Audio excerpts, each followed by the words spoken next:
자, 안녕하십니까. 1월 9일 이슈맨의 주식뉴스공장 모닝브리핑을 시작을 하도록 하겠습니다.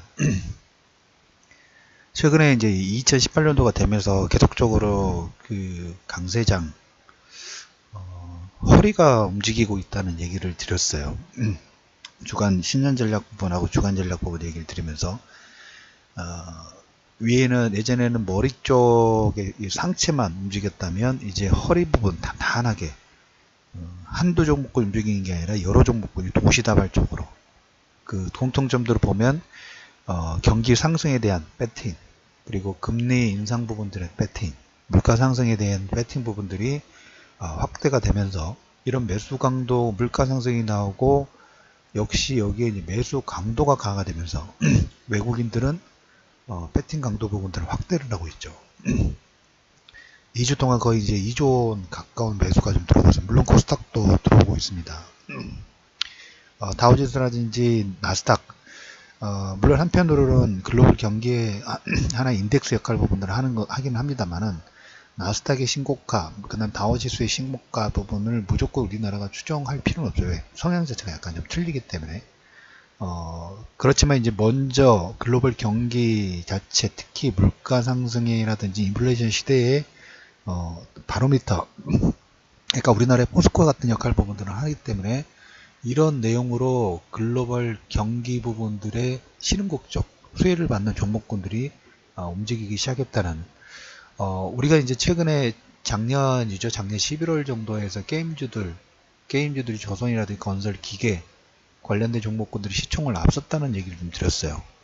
IT 쪽과 IT라든지 그 다음에 경기전자하고 그 다음 화학이라든지 철강 부분의 갭 차이가 상당히 좀 크죠.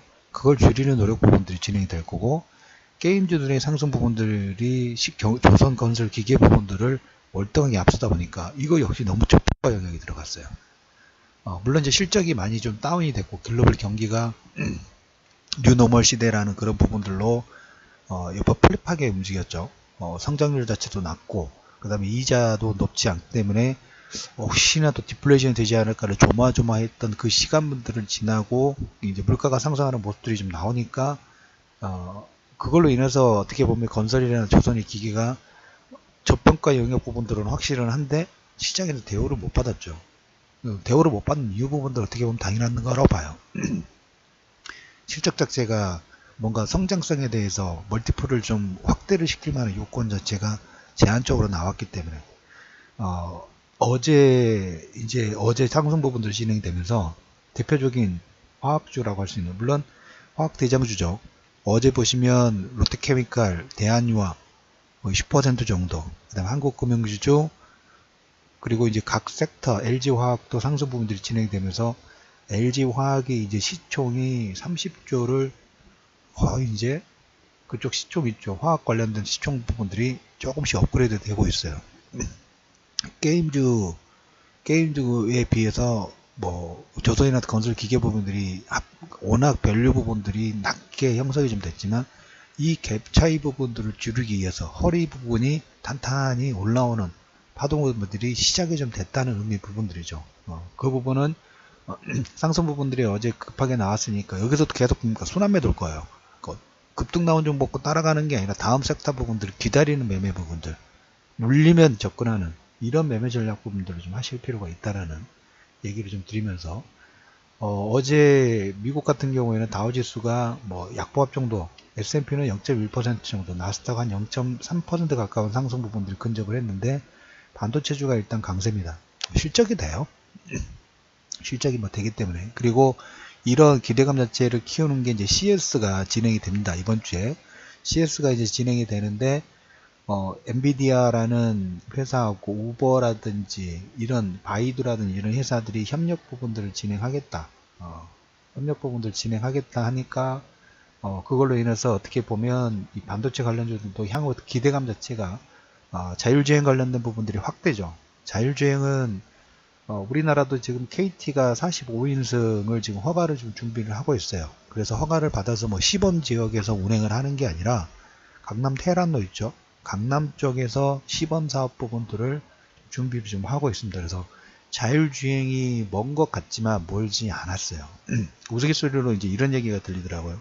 자동차 신차를 구매하실 분이라면 차라리 현재 디젤기라든지 뭐 내연기관 기반의 자동차 구매하는 것보다 차라리 몇 년, 최소한 2, 3년 정도 참아서 기다린 이후에 전기차라든지 이런 것 쪽에 배팅 부분들을 하는 게 낫지 않느냐라는 우스갯소리도 있는 것 같아요. 그래서 그만큼 확산 속도가 빨라지고 있고, 올해 2018년도에 17년도하고 18년도하고 전기차 관련된 부분에서 가장 큰 차이점 부분들이 있다면, 전기차의 확산 속도가 가장 더딘 이유를 하나를 꼽는다고 하면, 충전시설 자체가 그렇게 많이 확충되어 있질 않았죠.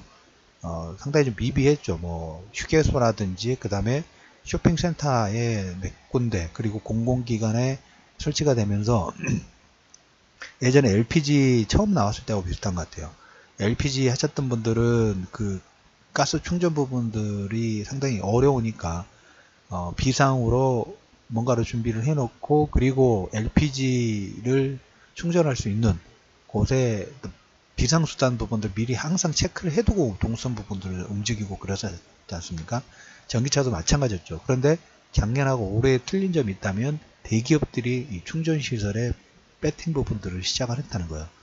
아마 그 시작이 아닐까라고 생각을 하는데, SK가 가지고 있는 많은 주유소가 있지 않습니까? 주유소의 유유설비 부분들 어떻게 활용하면 좋을까, 국민 아이디어 공모 부분들을 진행하더라고요. 그래서 그 공간 자체를 석유뿐만 아니라 다른 복합기관 부분들로 만들 준비 부분들 하고 있어요. 다양한 아이디어가 나오고 상당히 재미있는 아이디어도 나오지 않을까 하는 기대감 부분들을 좀 갖고 있습니다. 그래서 아무튼 CES에서 올해부터 시작되는 CES 전기차, 수소차 자율주행 부분들이 본격적으로 뭐 인공지능이라든지 이런 부분도 당연하죠.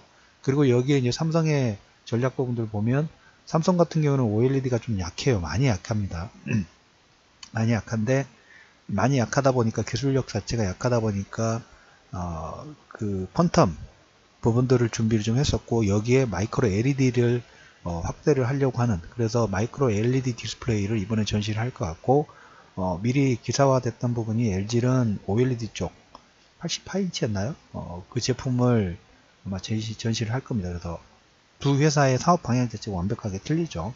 그렇게 보시면 될 것 같아요. 그래서 시장에서 나온 것처럼 삼성전자 실적에 대한 기대치 부분들은 항상 그대로 유지가 되고 있어요. 여기에 오늘 나온 내용 자체는, 제가 이제 그 화웨이를 얘기를 드렸죠. 화웨이를 얘기를 들으면서 중국 제품이라고 우습게 볼 게 아니다, 이제 절대 아니에요. 듀얼 카메라 부분들이 진입됐고, 트리플 카메라, 여기에 이제 각 회사들이 가지고 있는 그 AP의 인공지능 부분들이 부과가 돼가지고 제품을 출시할 정도로, 그리고 뭐 카메라든 이런 기술 부분들 보면 삼성전자, LG전자 가지고 있는 최신 기술 넘어서면 넘어섰지 절대 지지지 않아요. 그러면 이제 다른 걸로 가야죠. 그래서 삼성이 이제 올해죠, 올해 11월 정도부터 해서 폴더블 접히는 거 있죠. 그 표면 접으면 스마트폰 표면 태블릿이 되는 제품 부분들을 양산을 이제 스타트를 하려고 합니다. 그래서 지금 뭐 3월까지 디스플레이 개발하고 9월달까지 패널 제조할 계획. 그래서 CES 이제 관련 제품 부분들 나오겠죠. 더 빨리 나와야 된다고 봐요. 이게 어떻게 보면 하드웨어 경쟁력으로 스마트폰, 우리나라가 특히 삼성전자가 시장 점유율 부분들 가지고 있는데, 애플도 위험해요. 애플 요즘에 그 약간 미온놀이 됐죠. 이상하게 뭐 지금 배터리 쪽 관련된 부분들이나 속도 느리게 하면서 저렇게 기존 그 유저층 부분들을 잃는 그런 이상한 행동 부분들을 하고 있는데, 순식간에 저기 무너질 수도 있어요. 물론 이제 iOS 자체가 그 워낙 탄탄하긴 합니다만은, 저렇게 미온털 박히면 이게 그 소비자의 심리 부분들 한 번에 확 바뀌어 버릴 수 있어요. 그래서 그리고 그 기술력에서 큰 차이가 나질 않아요. 결정적으로 그 부분이 중국 제품의 어떤 진출 부분들의 확대 가능성. 그래서 삼성전자가 이제 반격 부분들을 시작합니다. 폴더블 이거 나와야 돼요. 그래서 어떻게 보면 몇몇 종목군들이 이미 미리 움직였죠. 작년 후반기부터. 그걸 어떻게 보면 제가 2년 전에 그 IR 부분에서 어느 주체라고 밝히지 않았지만, 대부분의 IR 참가했던 분들은 다 그 주체라는 걸 알고 있었어요. 그 이제 본격적인 생산 부분들, 3월부터 디스플레이 개발하고 9월부터 패널 제조 좀 더 빨리. 이게 어떻게 보면 핵심 경쟁력 부분들이 될 수 있고, 폴더블, 플렉서블 디스플레이에 관련된 종목군들이나 관심군들이 시간이 좀 많이 남아있긴 합니다만은 관심 종목 리스트에서는 어떤 정도 체크를 좀 해두실 필요가 있지 않느냐라는 코멘트 좀 드려보도록 하겠고, 삼성전자 안면인식 기술 없고 애플하고 한판, 그래도 LG 이노텍에 지금 줄이 서 있어요. LG 이노텍 우리 페이스, 이 3D 센싱 관련된 부분들은 듀얼하고 트리플 카메라가 되면 AR 이쪽, AR, VR 관련된 어떻게 기본 플랫폼 자체가 될 수 있는 그럴 가능성 부분도 여러분들 열어두실 필요가 있다라는 얘기 좀 드려보도록 하겠습니다. 자, 그래서 오늘 시장에는 어차피 아시다시피 외국인들이 2조 정도 계속적으로 배팅을 부분을 하고 물가 상승에 배팅을 하고 있고, 그 다음에 물가 상승 부분들이 일어났을 때 금리 상승 부분들이 진행되고, 금리 상승 부분이라든지 글로벌 경기가 상승했을 때 수혜를 받는, 계속적으로 11월 달부터 얘기 드렸죠. 11월, 12월 산업재, 경기 민감주 섹터, 증권, 금융주들은 제가 이제 12월 달에 은행주의 신고가 A주시 할 필요 있다. 또 신고가 나오고 있죠. 포스코 역시 마찬가지고, 그리고 어제 움직였던 종목군들이 어떻게 보면 동시다발적으로 지금 이제 확대가 되는 모습들이 좀 보이겠습니다. 그래서 섹터 매매 부분도 대형주 라인 구매하신 분들이 하면 어제 비중을 줄이는 것보다는 비중을 확대해야 되는 전략 부분들의 위치라고 보시면 좀 될 것 같습니다. 그래서 실적이냐 아니면 우리가 기존의 IT 종목군들의 상승 파동 부분들이 진행되느냐, 그리고 거기에 상승 파동 부분들 옆으로 플랫 부분들이 진행되는데 경기 민감 산업재 관련된 종목군들이 갭 차이 부분들을 더 많이 줄일 더 포인트가 될 거자, 이런 내용 부분들이 현재 시장의 핵심 키워드고, JP모건 헬스케어가 지금 시작이 좀 되죠. 그래서 지금 시작에서 루머가 컨퍼런스에 참석이 아니라 계약하러 간다는 얘기 부분들이 있어요. 그래서 어떻게 보면 제약, 그 다음에 그 관련 종목군들이 신고가 파동이라든지 아니면 종목 틈새 장세, 어차피 계약이 진행된 회사는 스페셜한 이벤트 부분들이 있기 때문에 그 관련 종목군들이 반등 부분들이 이끄는 어떻게 보면 시장 자체가 탄탄해지는 그런 장세가 지속이 되고 있다라는 얘기를 드리도록 하겠습니다. 비중 축소하지 마십시오. 지금 현금 들고 있는 장이 아니라 주식을 들고 있으면서 비중을 확대해야 되는 장이라고 말씀을 좀 드리겠습니다. 이상 이슈민의 주식 뉴스 공장 1월 9일 모닝 브리핑을 마무리하도록 하겠습니다.